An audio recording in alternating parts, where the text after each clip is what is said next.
So tonight we are going to be learning. What are we learning tonight? We're learning Daf Lamed Vav, and we're learning Daf Lamed Zayin Amud Aleph. Baruch Hashem, we're going to be finishing the parak Emir Hashem, the parak Abam Madlikin. Of course, we learned all the halachos of the shemen and of the psilos, and as well we had the opportunity to speak about Hanukkah, which was all wonderful. Great to see the baseline Mari Makomos. And then we'll be finishing this tonight, Emir Hashem, and moving into a very well-known halachic sugya, I should say a halachic parak called Parak Kira, and I'll just give some Rosh Prakim when we get there. But for tonight, let's learn the last Amud of this parak, which is Daf Lamed Vav Amud Aleph. We'll be starting from the bottom of Lamed Hey Amud Beis, continuing the conversation that we spoke about yesterday, which was about the Sheish Tekiyos, that it was customary to have these 6 tekiyos prior to Shabbos, different shitas as to what number 3 was and how the Bavliim did it relative to those who lived in Eretz Yisrael.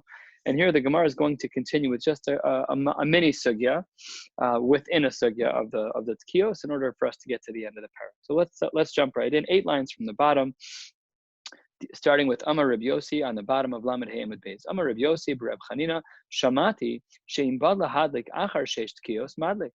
Rabbi Yosi Bar Chanina said that he had heard that there was still some time after the 6th of all of the tekiyos, that if someone needed to light after the 6th, that they were allowed to still do so. Why did he assume that was the case, or why had he heard that was the case?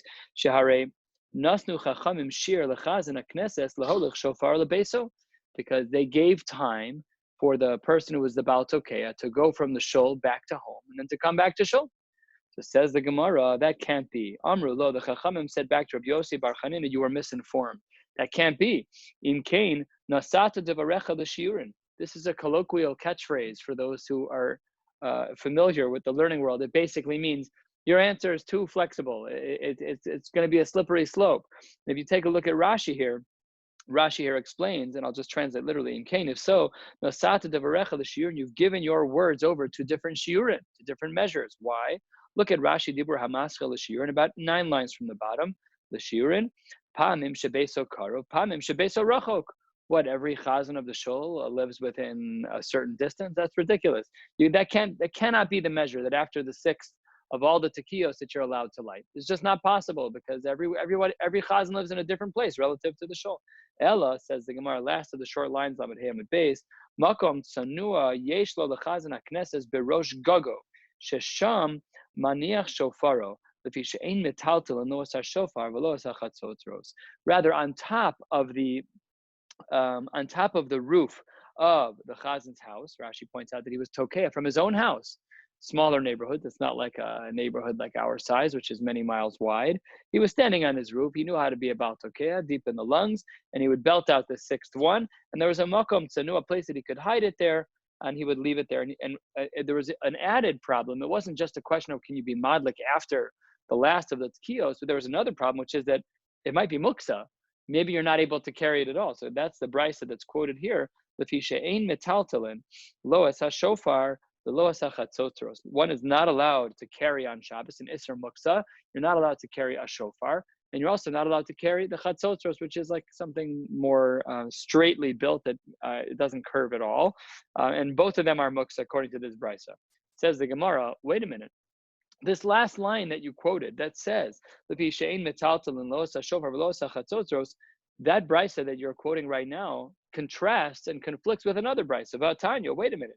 Shofar mitaltel, the chatzotros eina mitaltelin. We have another brisa that says that you are, in fact, allowed to carry the shofar, but you're not allowed to carry the chatzotros. So we have a stira in regards to shofar from brisa to brisa. So then Rabbi Yosi tries to answer up this contradiction of the brisas. Amar Rabbi Yosi lo kashya kan b'yachid kan b'tzibor. There's a difference about a yachid who does have a use for a shofar. We'll see shortly in the Gemara, but Rashi here highlights as well that they would actually use them to feed little children liquid, because the opening was very, very small relative to a child's mouth. And what they would do is they'd fill the shofar from the wider end, and they could use it like a bottle of some kind. It was, an at-home, an ad hoc bottle that you can use to just feed a child some liquid. So when it was a yachid, kan be yachid, that's the second brisa, 1 line above us, it says shofar mitaltel. kan b'tzibor, but when it comes to the tzibor, you don't use the shofar of the tzibor that's being used on Rosh Hashanah or that's being used by the chazan to let people know when Shabbos is for milk. You don't use it for a bottle. Amar le Abaye. Abaye says to Rabbi Yossi, I have a whole bunch of problems with what you just said. First of all, uviyachid lamay chazi, when you were saying that a yachid is allowed to use a shofar, that there is a use for the shofar, what was he using it for? Hol v'roi ligmoa bomayim latino, because we're able to use it to give water, to give a drink to an infant, no problem. But tzibor nami chazi ligmoa latinok ani. Well, what you're saying? There's a kid in shul who's thirsty, and the only way to feed the kid is through the shofar of the shul. You're not going to use it. Pashut that you're going to use the one for the same svara that you're saying that applies to someone who owns a shofar in their house. The same exact svara applies to the shofar in shul. If there's someone who's thirsty and the only way they can drink it through the shofar, pashut that you can use it. There's no difference in the shofar. So first of all, your answer of kan b'yachid kan b'tzibur doesn't add up. It doesn't work. And then as the Gemara Visu, not only that, but there's actually a third brisa in the mix. The first brisa we saw was both the shofar and chatzosros were muksa. The second brisa we saw is that the shofar is not muksa, but the chatzosros are muksa.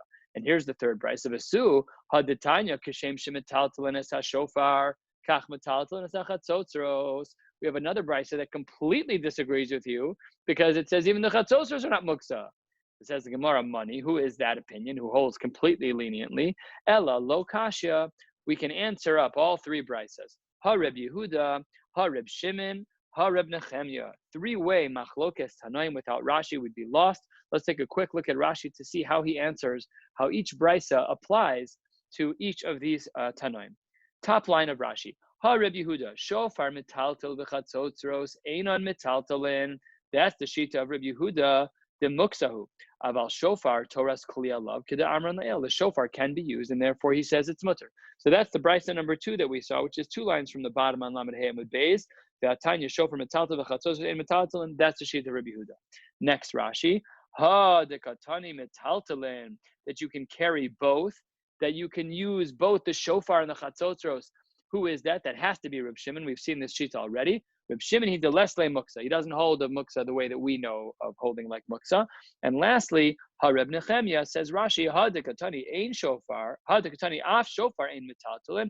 Reb Nechemya de Amar afilu tarvad afilu talis ein nitlin ela letarach tashmisha hamiyuchad the ikar shofar lag bligmo amayim kai. He had a rule that you could not use something for a secondary purpose. And because a shofar does not have a primary purpose of drinking, only to be tokeh a shofar, and the secondary purpose of drinking water is irrelevant. So that's how we explain all three brisas. If we were to go back in order and look from the beginning, the first brisa that says that you can't carry either of them, we said is going to be the shita of Reb Nechemya. The middle shita that we saw, that the shofar is metaltel, that is the shita of Reb Yehuda. And this third brisa that's on the top of Lamed Vav Amud Aleph, which says the tiny kshem shemetalton says shofar kach metalton, that has to be Reb Shimon, who holds that there's no iser muksa at all. Beautiful, clean, a nice pretty bow on the whole sugya. Says the Gemara, wait a minute, there are some linguistic issues because at times shofar and chatzosro seem to have been interchangeable. We're going to see exactly what actually played out. Umay shofar nami, you're saying that a shofar is different? Chatzosros to Rabbi Chizda. What does it mean, the shofar that we're talking about? It's the chatzosros of Rabbi Chizda. Dama Rabbi Chizda, hanitzlas mile ishtene shmaihu.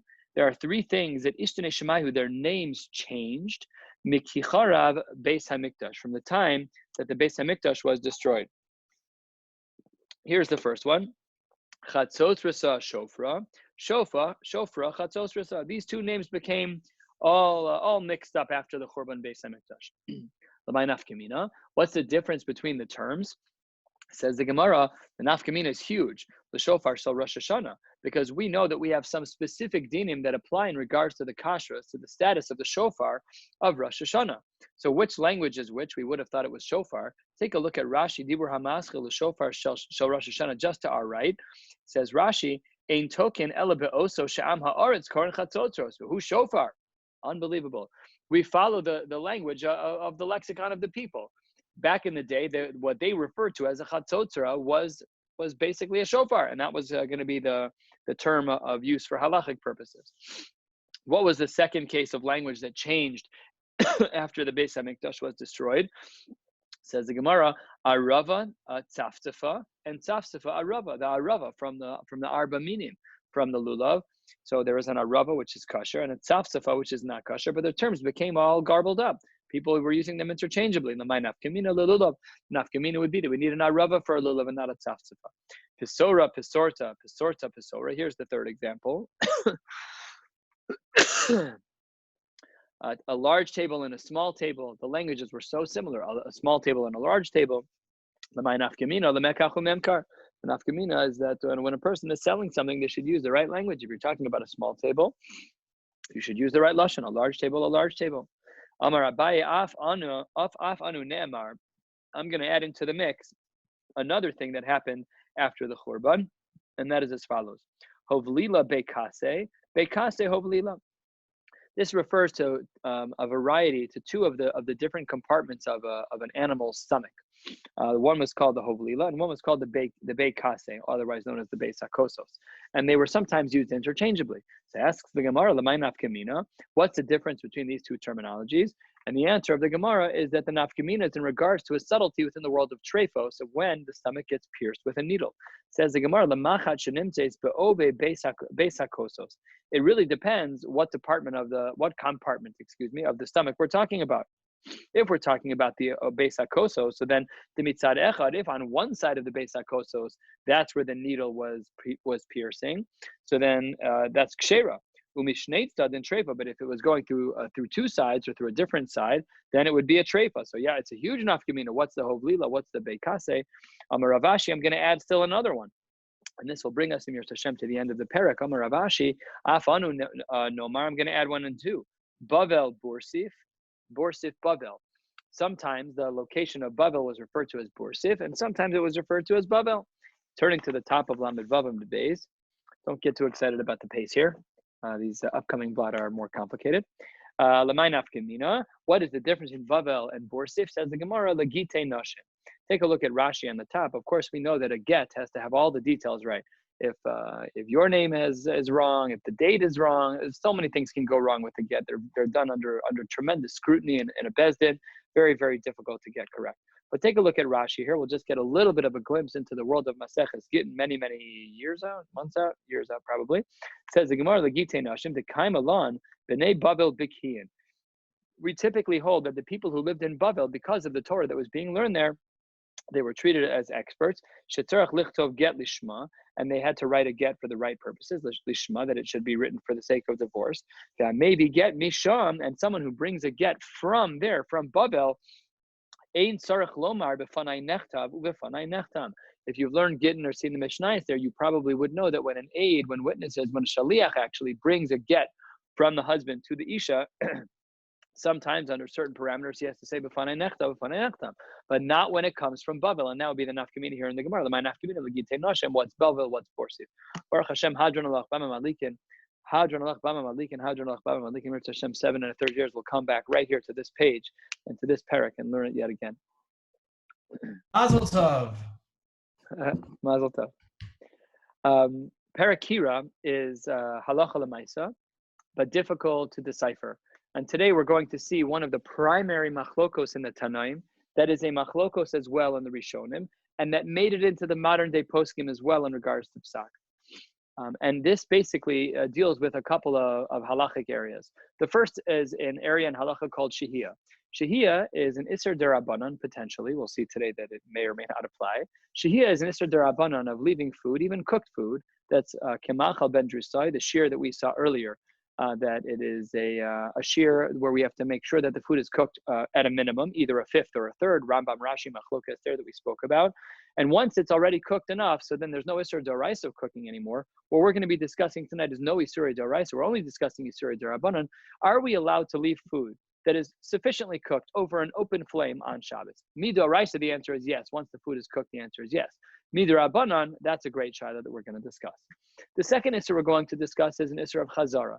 Chazara is an Isser Derabanan that the Chachamim put into place, where if food was removed from a heat source on Shabbos, can it be put back on Shabbos? Yes, no, or maybe, and under what conditions? Now, we're not going to see all of this tonight, but we are going to see a primary machlokas here in the Gemara, which is labeled as the machlokas between Hananya and the Rabbanim. Hananya has an opinion that is most lenient, which is that there's no Isser Shehiyah at all. And the Ramon Shulchan Aruch paskins like this. The Mishnah Berurah doesn't like it so much, and he says we really should try to be more makbid. The Beis Yosef paskins like the Shita of the Rabbanan that's more strict, which we'll see today as well. I mean, that's a little bit of a frame. We're really primarily today going to be discussing the Shitos of Hananya and the Rabbanan. Hananya being lenient in that there is no Isser of Shehiyah at all. We could leave food on an open fire going into Shabbos. And even though technically the Rama paskins that way, it is not our custom at all. We are much more makbid than that. We do paskin seemingly like the Rabbanan and the Rambam in the heels of the Rabbanan and the Rif and other Rishonim and Rabbi Yosef Karo and the Shulchan Aruch as well, who also seems to hold that we need to be a little bit more stringent. But these shitas all play out here. One last word of Hakdama is that we're going to be speaking about a kira. A kira is the type of oven that existed in the times of the Chachamim, in the times of the Gemara. And they had three types of ovens, and they were in the following ascending order of heat. The kira was the lowest level, the kupach was the next level, and the tanur was the highest level of heat.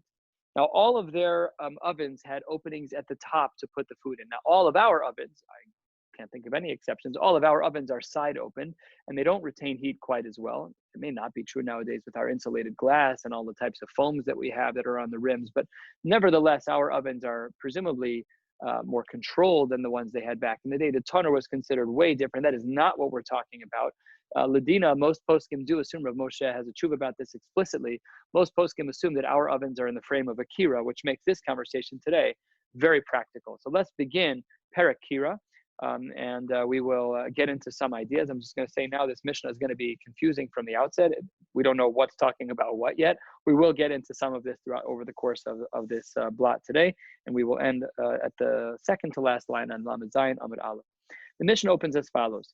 Kira, this lowest level of temperature oven. Kira shehi sikua, that was heated, the kashu v'gvava, with straw and with wheat, things that don't produce tremendous amounts of heat.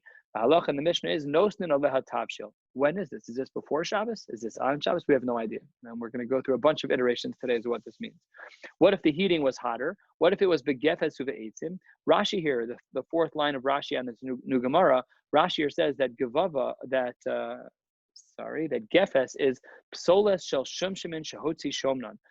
You would extract oil from sesame seeds, and then what was left over, the actual physical pieces of sesame, they lit a wonderful fire. They were very, very good sources of fuel. So if it was a hotter fire with gefes or with eitzim with wood, lo yitain, you're not allowed to put it on. Again, same question before Shabbos or after or on Shabbos. Ad sheyigrof o ad sheyitain esafer, until you move away the coals, or until you spread afer, ashes, on top of it, which lowers the temperature a little bit. Okay, now we'll see two machlokos, Beis Shammai, Beis Hillel, again lacking context and perspective here, hard to understand. Beis Shammai omrim chamin, we're talking about hot water, aval lo tavshil, but we're not talking about about cooked food.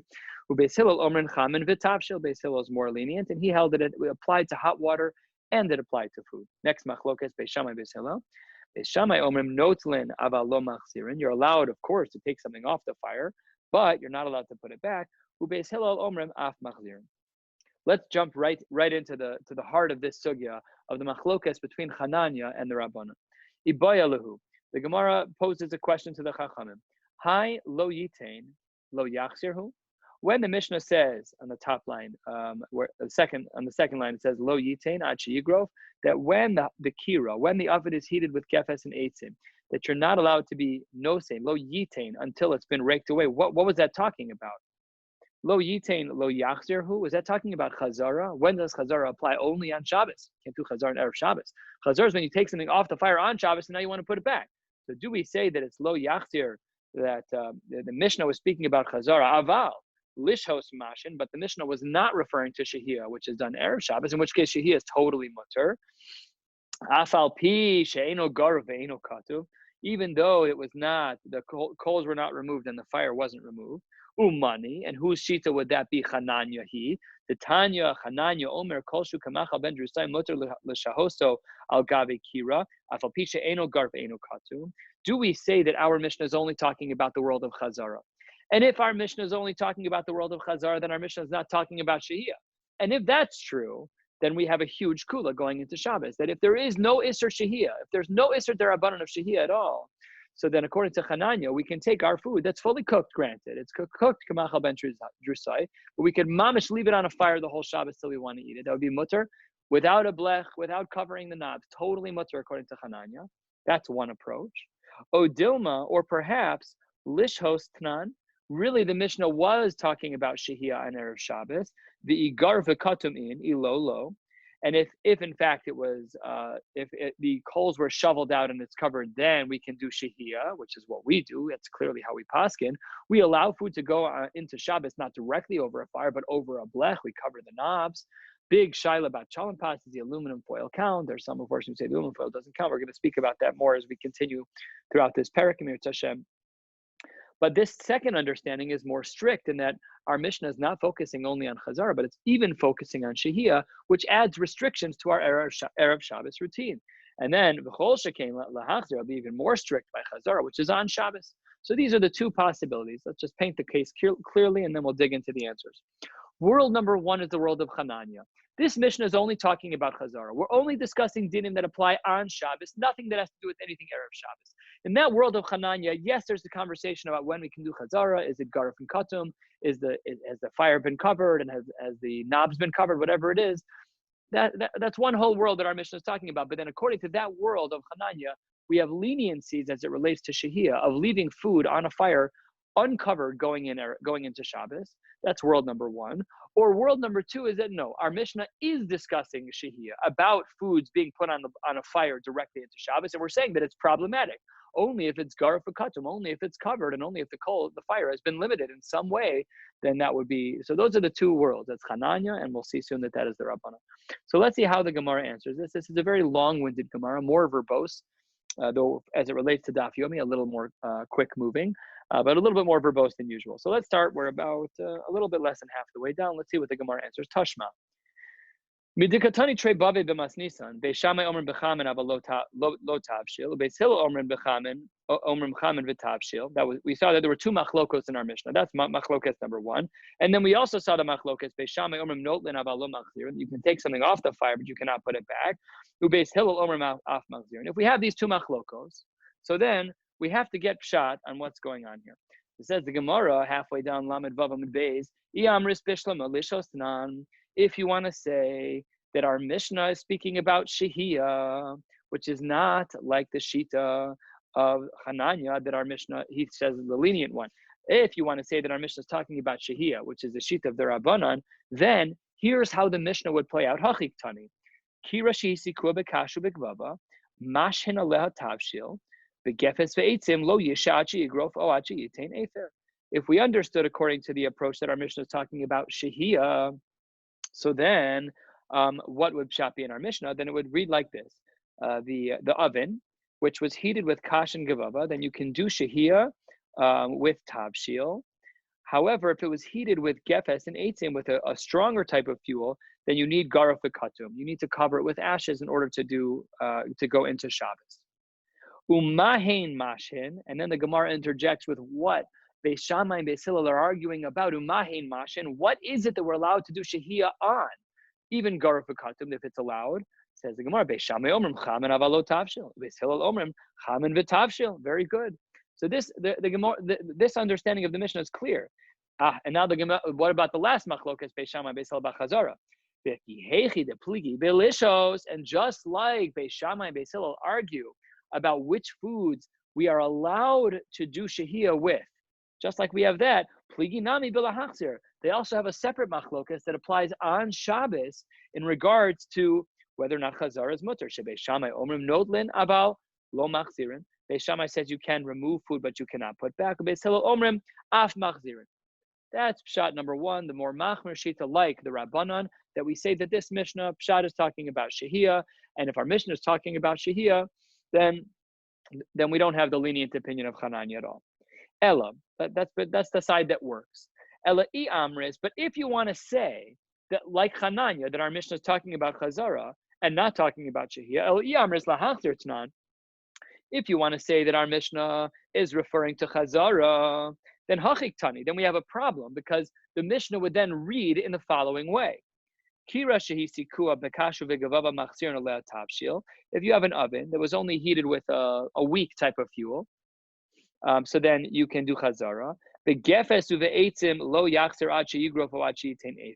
If the fuel is a stronger type like wood, So then we would need to have it be garuf v'katum. It needs to be covered and the heat needs to be reduced. Umahein machzirin. And what is it that they're being machzir? Beis Shammai omrim chamin aval lo tavshil. Ubeis Hillel omrim chamin v'tavshil. So then it seems to be that first machlokes of Beis Shammai within this approach that our Mishnah is talking about chazara, it seems that they're already giving us information about what the chazara can be done upon. Beis Shammai says it's done on chamin but not on tavshil, and Beis Hillel says that it's being done on chamin and tavshil. But then if that's the case, then what is the last phrase of the Mishnah teaching us about Beis Shammai, Beis Hillel? Let's read it. Beis Shammai omrim notlin avalo machzirin, Beis Hillel omrim af machzirin. Hasu lamali. We already discussed the halachos of chazara. If you're saying that the Mishnah is about chazara, then the Mishnah in the beginning says X, and the Mishnah at the end is talking about X again, but in a different way. So it doesn't really work. Hasu lamali. So this Gemara phrases its question, and the question ends at the bottom of the page. Now let's turn to the top of Lamed Zayin, Amud Aleph, to see how the Gemara answers whether or not our Mishnah is like Chananya in the lenient way, or whether our Mishnah is like the Rabbanan in the more strict way. Says the Gemara, Le'olam, top of Lamed Zayin, Amud Aleph, Le'olam, Eimalach, really I'll tell you what is pshat in our Mishnah, Eimalach, Lehachzir Tnan. Our Mishnah is talking about chazara. Namely, it is not talking about shehiyah. Namely, we paskin like Chananya leniently, that one is allowed to go into Shabbos with food that is cooked kemachal ben drusai in an open flame, no blech. That's what the Gemara would have paskin from here. So then how do we read pshat in the Mishnah? Because we just said on the bottom of the page that if you say that our Mishnah is about chazara, then the flow of the Mishnah doesn't make sense. It started with chazara and it ended with chazara, and they were saying different things. It says the Gemara, v'chasure mechzera v'hachik tani. And this is how we should properly read the Mishnah. If we heated an oven with a weaker type of fuel, then you're allowed to do chazara of food onto the oven. If it was a stronger type of fuel, then one would not allow to do chazara on Shabbos without making sure that it was first covered and that the flame was controlled, that there was a separation, that the flame was a little weaker. Aval, lishos mashin, direct, very black on white here. Aval lishos mashin, one is allowed to do shehiyah, meaning taking a food that's cooked kamacha ben drusai, it's cooked to the minimum. Afal pisha eno gar ve'eno katum, directly on a flame, on the burner on Shabbos, no problem. Going into Shabbos from Erev Shabbos, you can do shehiyah, mutter, absolutely. Umahein mashin. So here the Gemara reframes. In the previous brisa, in our previous iteration, we thought that it meant that it was talking about chazara. No, says the Gemara in this chasure mechzer, in this explanation, umahein mashin, on what are we allowed to do shehiyah on Erev Shabbos? That's a machlokas Beis Shammai Beis Hillel. Beis Shammai omrim chamin aval lo tavshil. Beis Hillel omrim chamin v'tavshil. That's where the machlokas Beis Shammai Beis Hillel is, that Beis Shammai is more strict, only water. Beis Hillel says even food. V'ha chazara de'amrei lach lav kedivrei hakoli. And the chazara that I mentioned in the beginning of the Mishnah, where I said that you are allowed to do chazara if it's gar v'katum, what is that? That's not everybody. Ela machlokes Beis Shammai Beis Hillel. Beis Shammai omrim notlin v'lo machzirin. Beis Shammai says that when it comes to chazara on Shabbos, Beis Shammai says you could be notel, you can remove the food from the flame, but you cannot be machzir, you cannot return it. Beis Hillel omrim af machzirin. Beautiful. Okay, so now we have a good answer here. We have an answer that works out all of the various pieces of the Mishnah to work according to the Shita of Chananya. Now, the Balei HaTosfos here on the top were very bothered by this, the fact that we really, took our right hand to scratch our left ear. We went totally out of our way to make this Gemara work like Chananya, because the framing that we saw in the first half of the question, in the middle of Lamed Vav Beis, the Amris Bishlama, that worked kaftor b'ferach. That was a very smooth explanation. The explanation that we just gave is very choppy, because according to this new explanation, the Mishnah opens with Chazara, it goes to Shehiyah, and it comes back to Chazara. So look at the top Tosfos. Tosfos says, La'olam eimalach lahachzir tzan v'chasure mechzera, and he doesn't say these words, but why did we go so far? Mishum dekaimalan kechananya. The reason why we pushed so far, say the Balei HaTosfos, is because we hold leniently like Chananya. And therefore, we wanted to find a way to make sure that the opening Mishnah in Maseches Kira was telling, in Parakira, was talking about the sheet of Chananya, and that's how the Gemara worked it out. And Tosfos just finishes.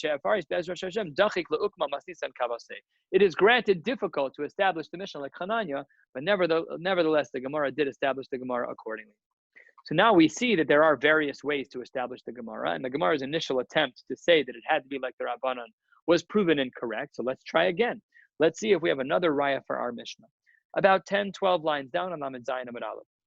Tashma, Amar Rabbi Chalbo, Amar Rabbi Chama, Bar Guria, Amar Rav. Rabbi Chalbo says in the name of his Rebbe, through a grandparent Rebbe, Amar Rav, he says as follows: Lo Shanu. When does our Mishnah apply? When do we have all of these rules? That is Lo Shanu Ela Al Gaba, only on top of the oven. See, because the kiro is structured in a way where you could put a pot on top or you could hang it on a hook, like a spit of some kind, you could hang it there. It also had an inner cavity that you could put food into. It says the Gemara, in the name of Rav, Lo Shanu, our Mishnah is only talking about Al Gaba. Aval Letocha Aser, but it's always going to be Aser to put the food on Shabbos into the oven. Let's see why. It says the Gemara as follows. If you want to say that we're talking about Chazara, which is done on Shabbos, so then Hainu Deshani Bein Tocha Bein Al Gaba Bein Tocha Al Gaba. Of course, there's going to be a distinction by Chazara that of course you cannot take food and stick it inside an oven. Rashi here points out Dibur Hamaschil Hainu Deshani Bein Tocha Al Gaba. It's about 10 lines from the top, a few inches above where we are. Dechimashe Letocha Desheina Grufa Matmin Mamish Beremet. What you're doing when you put it inside, there's actually coals in there. Of course, you cannot put something on actual coals when you do Chazara on Shabbos. It says the Gemara, that's a beautiful answer. I understand that Shita of Bar Guria, of Rabbi Chalbo. I understand that perfectly if you say that our Mishnah is talking about Chazara. Elai Amris Lishos Tnan. But if you're saying that our Mishnah is talking about Shehiyah, then there's no reason why you can't leave it inside the oven because it's before Shabbos, like Chananya. Then Mali Tocha, Iamris Lishos Tnan. If you want to say that our Mishnah is not like Hananya, but like the Rabbanan, Mali Tocha, Mali Al Gaba, both of them would be forbidden. That for sure would not be allowed. So says the Gemara, you misunderstood where we apply the guidelines of Rabbi Chalbo. Where was it that Rabbi Chalbo meant to say his rules about the difference between on top of the oven and inside the oven? Misavers Rabbi Chalbo Aresha Koi. You thought to say that Rabbi Chalbo was speaking about the opening of our Mishnah? Absolutely not.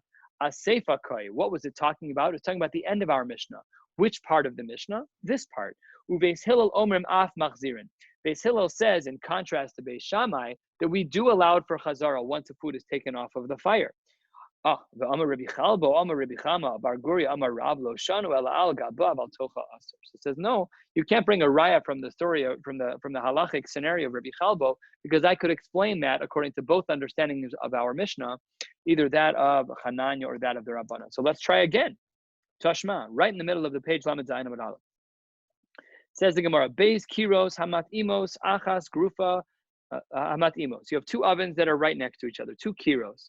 Rashi here points out that there is a wall of between them, of kind of like a semi-brick wall, like a pottery type of wall between them. So that's how they're built. Achas grufa uktuma. One of the ovens is garofikatum, namely the fire has been lessened by either shoveling the coals or by putting out ashes on top of them, the ktuma, and it's covered. The achas she'ena grufa ve'ena ktuma. And one of the ovens is an open flame. So what's the halacha? Mashin al gabe grufa uktuma. Ve'ein mashin al she'ena grufa ve'ena ktuma. You are allowed to leave food on the fire that is garufikatum. That makes our Mishnah seemingly like the Rabbanan. Ve'ein mashin, you're not allowed to do shehiyah al she'ena grufa ve'ena ktuma. You're not allowed to leave it on the other oven, which is an open flame, which means that it seems like our Mishnah is going according to the Rabbanan. Umahein mashin, what foods are allowed to be left there? This shita we have not seen yet. This is one understanding of Beis Shammai. Beis Shammai omrim velo klum. You're not allowed to do shehiyah under any circumstances. Previously, we saw in our Mishnah, we saw quoted a few times already, that Beis Shammai would allow possibly with water, but this version of Beis Shammai, which we'll soon see as Rav Meir's understanding of Beis Shammai, doesn't understand that way. Ubeis Hillel omrim chamen ava lo tavshil. So fine. That's how Rabbi Meir understands the machlokas Beis Shammai Beis Hillel, that each of them is one level more strict than we saw before, and that Beis Shammai allows shehiyah with nothing, and Beis Hillel only allows shehiyah with chamen. Akar, what if a person took a food off of the fire? Divrei hakol lo yachzir. Everyone agrees that you are not allowed to do chazara in that case. Divrei Rabbi Meir. That's how Rabbi Meir understood things. Now let's see how Rabbi Yehuda understood things. Rabbi Yehuda Omer, no, you misunderstood Rabbi Meir. Rabbi Yehuda says Reb Meir, you got this all wrong. Beis Shammai omrim chamin avalo tavshil. Water is allowed for shehiyah, just not a fully cooked food. Ubeis Hillel omrim chamin vitavshil. Water and cooked foods are allowed. And then Beis Shammai omrim notlin avalo machzir. And Beis Shammai says you're allowed to take food off, but you're not allowed to do chazara. Ubeis Hillel omrim af machzirin. And Beis Hillel says, like our Mishnah, this is more familiar. So then says the Gemara, if you want to say pshat in our Mishnah, in the opening Mishnah of Parakira, is that it's talking about shehiyah like the Rabbanan, masnisan money. Who is our Mishnah like? That's Rabbi Yehuda. No problem. That makes perfect sense because Rabbi Yehuda, look at the way he understood Beis Shammai, Beis Hillel. It's perfect. It makes perfect sense within the guidelines of understanding our Mishnah like shehiyah, like the Rabbanan. If you want to say that our Mishnah is like Chananya, that our Mishnah is talking about Chazara, and that Shehiyah is totally mutter, so then that doesn't work according to anyone. It doesn't work according to this shot we just heard by Rabbi Yehuda, lo Rabbi Yehuda, lo Rabbi Meir. Rav Meir, if it's like Rav Meir, Kasha lebeis Shammai bechada, ulebeis Hillel betarte. We would have one thing that doesn't work for Beis Shammai, and two things that don't work for Beis Hillel. How does that play out? What's the one thing that doesn't work for Beis Shammai? Take a look at Rashi, Dibur Hamaschil, Kashya leBeis Shammai. It's about 3 or 4 inches above where we are, right at the middle of the page. Dibur Hamaschil, Kashya leBeis Shammai bechada. What would be difficult for Beis Shammai within the world of Rav Meir? Says Rashi, to Ka'amre Beis Shammai b'mas nisin. In our Mishnah, it says, Mashin Chamin. In our Mishnah, it says that we were allowed to do shehiyah with chamin, according to the opinion of Beis Shammai.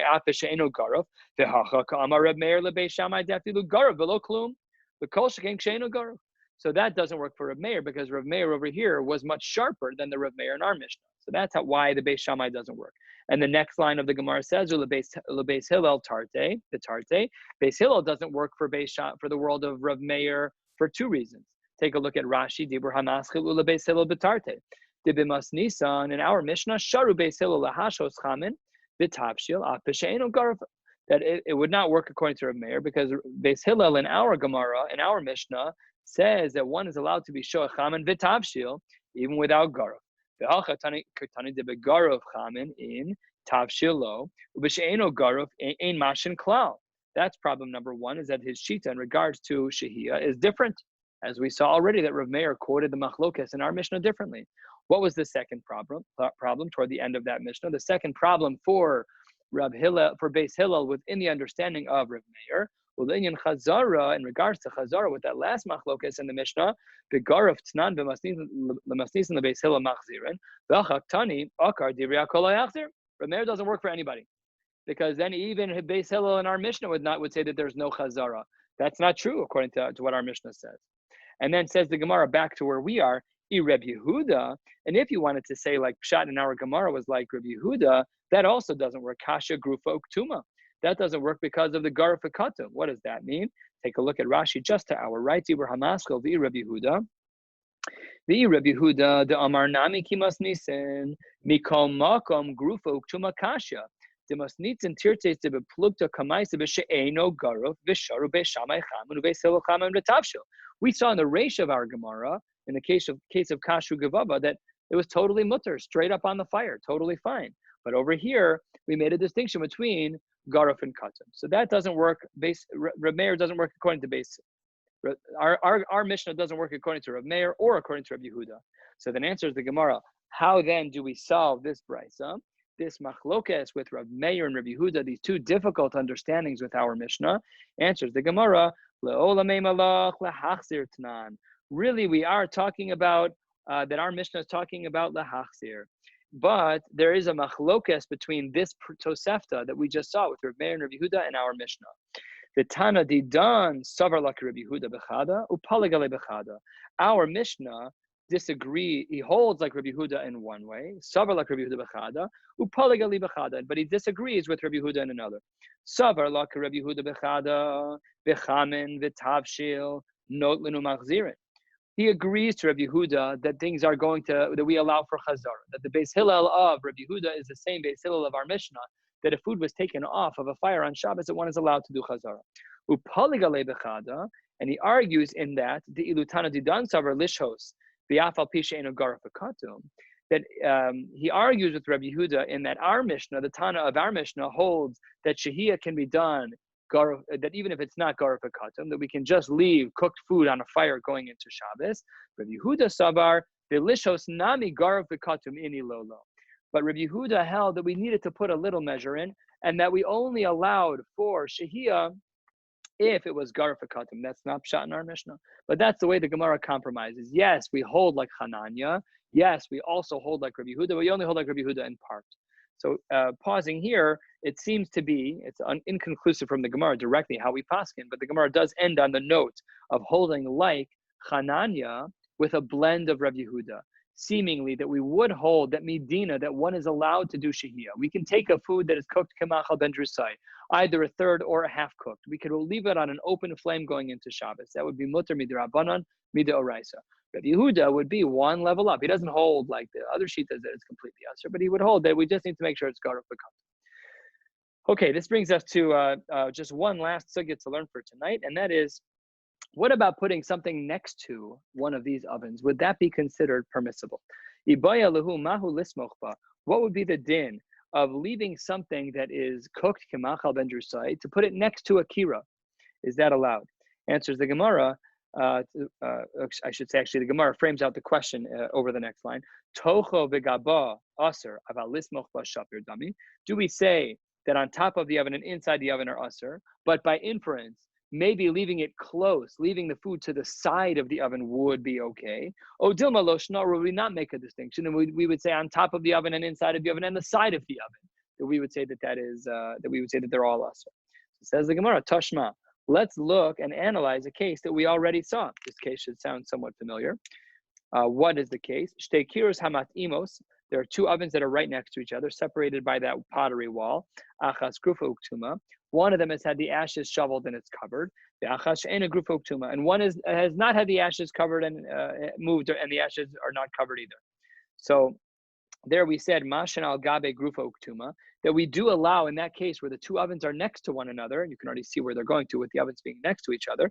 We said, mashen al gabe grufa uktuma, that we allow for one to do shehiyah on an oven that's garuf katum. What does that imply? V'afal gav de kasalik lehavla meidach. But the one that's next to it is an open flame. So what do we see? The fact that I'm allowed to leave the food next to the oven that has an open flame implies that I'm allowed to keep something samach to a flame. Very, very good inference from the Gemara. Seems to be a perfect example. Says the Gemara, no, does not work. Dilma shiny hasam, the kevan de midlia shalit be'avira, because since it's hanging over the fire, there's airspace between the fire itself and the pot. And because there's airspace, so then not a raya from this case that the two ovens are close to one another. Maybe there's enough airspace because let's say that I have my two pots right here, and over here I have my food, which is mashen on garf and katum, and here it's eno garf, eno katum, but they're not close enough. The eno garf, eno katum, the open flame, which is this hand, that's not close enough to really learn out the din of whether or not something which is samuch to another, which is samuch to a fire would be permissible or not. So the Gemara doesn't like that answer. So let's try again. Tashma. 5 lines into the widest lines on Lamed Zayin Amud Aleph. Tashma. D'amar of Safra, Amar of Chia.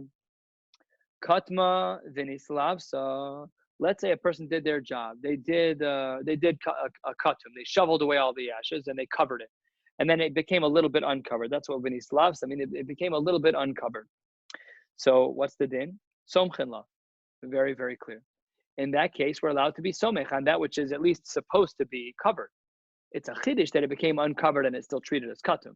But that's not the point here. The point here is that it's next to a fire, which is katum. So it's somchen lo mekaymin aleha v'not lemimenu machzir lo. So we see that you're allowed to take food. You're allowed to put it close to that fire, which was covered. Umekaymin aleha. You're allowed to put food on that fire because it's covered. V'not lemimenu. You can take from there. Umachzir, and you can also do chazar, totally mutter. Shmami, no, what do we see? Lismoch nami, it's permissible to bring something close to a fire that is katma in, that has had the coals shoveled. Lo katma lo. But if they were not shoveled yet, so then it would not be allowed. Says the Gemara, that's a terrible argument. Because one of the things that's in that list of what you are allowed to do next to that flame is not halachic in nature. And that is taking something off the fire. Says the Gemara, according to your logic, it also says notlin mimeno, that you can remove something. Removing something from a fire has nothing to do with garf and katum. It's always mutter to remove something from a fire on Shabbos. That's fine. Notlin mimeno tekatanya kitma in lo kitma lo. You'd only be allowed to remove something. You can only be notel a kli. You can remove it from the fire only if it's garf or katum. But if it's not, you can't. That's crazy. Ella, it must be Tana notlin mishum machzirin. The only reason why we have the word notlin is because of the word machzirin. Hachanami Tana somchen mishum mekaymin. You cannot learn anything from this case, because the only reason why we have the word notlin is because of the word machzirin, and the only reason why we have the word somchen is because of the word mekaymin. It says the Gemara, that's a terrible answer, respectfully. Hachi hashda, how are you even looking at this? This is a brilliant response of the Gemara, very spot on. Hasam, notlin umachzirin bechad makom. What does notlin umachzirin mean? My hand is the fire. This drink is the pot of food. Notlin umachzirin. When I take it off, where am I putting it back? To the same exact place. They're going to the same exact place. So therefore, of course, that one is because of the other. The reason why we have the language of notlin is because of the reason why we have the language of notlin is because of machzirin. Absolutely true. But what does somech have anything to do with this? Hachi hashta hasam notlin umachzirin bechad makom hutana bechad makom hu. Tana notlin mishum machzirin. Therefore, one is used for the other. Elahacha somchen bechad makom. But when am I being somech? Somech isn't on the fire; it's next to the fire. Somech bechad makom hu umekaymed bechad makom. They're in different places, so you cannot make an equivalence between notlin is being used for the sake of machzirin and our case of somchen and mekaymed, because notlin and machzirin are going back on the flame; they're going back on the fire. But somech and mekaymin are not on the same location. So the Gemara rejects it outright. Seemingly from here, the halacha would be that we would be allowed to be somech. That's what it seems to be over here. My have Allah. What would be pshat? What is halacha l'maisa? And let's finish with these last three lines. Tashma kira she'isikua begefes uve'etzim somchen la ve'in mekaymin elim kain grufo ktuma. We have a tosefta that specifically speaks to this din, and in fact, we do allow for smicha to happen. That we say that one is allowed to put one who has an oven that has been heated with gefes ve'etzim, with the higher level of fuel, it's hotter. We are allowed to be somech. You can put something close to it. Ladina, we paskin this way. As long as the food will not reach out, so let us go. You can use it to defrost that which you are cooking next to that which is hot. Ve'in mekaymin, but you're not allowed to put anything on that flame. Elim kain grufo ktuma. Last line of the brisa, even though not directly what we were talking about. Kechalim she'amamu o shenasan aleha neores shel pishtan daka harei hi kiktuma. This is just teaching us how we define katum, that if you take gechalim that are weaker, or you put some flax, fibers of flax, and they're very thin, that is considered kiktuma, that is considered as having lowered the flame. This doesn't really apply nowadays. Nowadays, our ovens are often considered ktuma on their own because they're covered. The heating element itself, some poskim say that the concept of gar v'katum today only has to do with the knob. We don't light fires inside of our crock pot. The whole thing functions through the knob. So that's why there are some leniencies with lining crock pots and things of the sort. But we'll stop here tonight. Just sikum hadvarim, we had the big machlokas Chananya and the Rabbanan, and we paskin ledina seemingly like Chananya, but we are machmir nevertheless that we do not allow for shehi unless it's gar v'katum, unless we have a blech and the knobs are covered. And we also learned tonight that we are allowed to be somecha, a food next to a fire, as long as it's gar v'katum. Namely, we could take food that's frozen, and we want to defrost it, or take food that's cold and we want to just kind of, make it a little less cold. We could put it next to something that's on a fire as long as it is gar v'katum. And we will stop here tonight and pick up in Mir Hashem tomorrow night at 9 o'clock. Have a great night.